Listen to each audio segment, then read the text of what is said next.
En 2022, plus de 230 000 personnes ont été blessées dans un accident de la route, dont près de 16 000 grièvement et 3 267 personnes sont mortes de la route. Ces drames brisent des vies. Ils anéantissent des familles de tristesse et de douleur. Ils sont une blessure pour notre pays qui voit mourir ses enfants. Et le plus dur, le plus insupportable, le plus incompréhensible pour nous tous qui cherchons dans les ténèbres le sens de la vie et de la mort, c'est que nombre de ces drames pourraient être évités. Car sur les plus de 3 000 personnes qui sont mortes sur les routes en 2022, 28% l'ont été en raison de la vitesse, 23% en raison de l'alcool, 13% en raison des stupéfiants. Ces trois causes représentent donc près de 2 tiers des décès. De ceux qui n'ont pas respecté les règles de sécurité d'une part, mais aussi de ceux qui ont tué d'autres usagers de la route en raison de leur comportement irresponsable et accidentogène. Madame la rapporteure, monsieur le rapporteur, avec ce texte, vous voulez lutter contre ces comportements. Vous vous proposez donc de faire entrer dans le code pénal la notion d'homicide routier, et je ne doute pas que votre intention soit de bien faire, mais je pense que vous faites erreur sur la méthode. Voici ce que vous écrivez dans votre exposé des motifs. Lorsqu'un conducteur prend le volant alors qu'il n'a pas le permis de conduire, qu'il a consommé de l'alcool ou des stupéfiants, lorsqu'il commet un grand excès de vitesse ou une autre violation délibérée du code de la route et qu'il tue ou blesse gravement quelqu'un, peut-on encore parler d'accident ?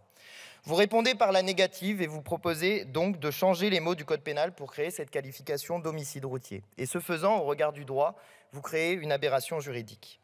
En effet, notre droit pénal ne connaît jusqu'à présent que 2 types d'homicides, l'homicide volontaire et l'homicide involontaire. Mais avec cette nouvelle catégorie, vous brouillez les lignes. Car de la manière dont vous le présentez, l'homicide routier n'est ni vraiment volontaire, ni vraiment involontaire, il est comme suspendu entre les deux. Nous sommes d'accord pour dire que ceux qui prennent la route en ayant bu ou consommé des stupéfiants, ou encore qui roulent trop vite, sont des dangers publics. Mais peut-être serez-vous d'accord avec nous pour dire qu'ils ne le font pas en se disant qu'ils vont tuer quelqu'un. Pensent-ils réellement aux conséquences de leurs actes pour les autres? Et quand ils ont bu ou consommé des stupéfiants, sont-ils même toujours en état physique de le faire? Pensent-ils au fait qu'ils peuvent se tuer ou tuer les autres? C'est la question qui est posée. Aussi, l'une des justifications que vous donnez pour votre loi ne saurait être remplie par celle-ci. Vous écrivez que la création de ces infractions autonomes et spécifiques sont nécessaires pour mieux responsabiliser les auteurs de ces comportements volontairement dangereux au volant. Tout est dans le volontairement. Car le comportement dangereux est celui de prendre le volant. Mais que les conséquences dramatiques et même mortelles qui peuvent en découler sont, elles, involontaires. Et les sanctions qui punissent durement ces comportements morbides existent déjà dans notre code pénal. Aussi, pour être efficace sur ce sujet, faut-il agir sur l'acte volontaire et non pas seulement qualifier le résultat involontaire. Ce sont les campagnes de prévention et les politiques de sécurité routière qui peuvent avoir le meilleur effet, non les mots. Il reste donc votre second argument, le plus central à nos yeux, répondre à l'attente des familles qui ont perdu un proche. Vous écrivez que la qualification d'homicide involontaire est très mal vécue par les victimes et les familles de victimes, et l'émotion que nous ressentons tous face à ces drames est la même. Chacun comprend cet aspect de votre proposition de loi. Il y a là une dimension symbolique forte, et la politique est souvent une affaire de symboles. Mais voici ce qui nous retient comme législateurs dans la tentation de vous suivre. Je l'ai dit, vous créez une catégorie impossible. Que l'on parle sur le plan juridique ou sur le plan philosophique, le résultat d'un acte humain, fût-ce un homicide, est nécessairement soit volontaire, soit involontaire et rien n'existe entre les deux. Soit je commets une action avec l'objectif d'en obtenir des conséquences désirées, et alors on peut dire de mon acte qu'il était volontaire, soit des conséquences non désirées surviennent à partir d'une action que j'ai commise, et alors on ne peut qualifier le lien entre mon acte et ses conséquences qu'en le disant involontaire.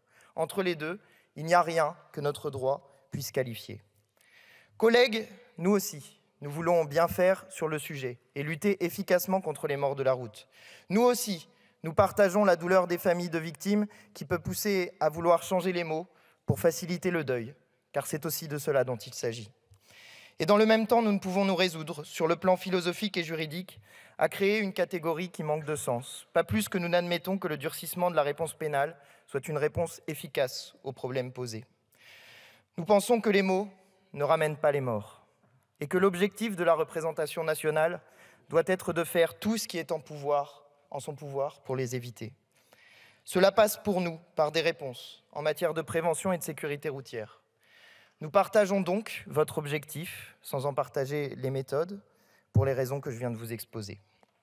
Notre groupe parlementaire reste donc à votre disposition pour des mesures de prévention et de sécurité routière, qui sont les seules à même d'empêcher ces drames qui peuvent briser nos vies et nos cœurs.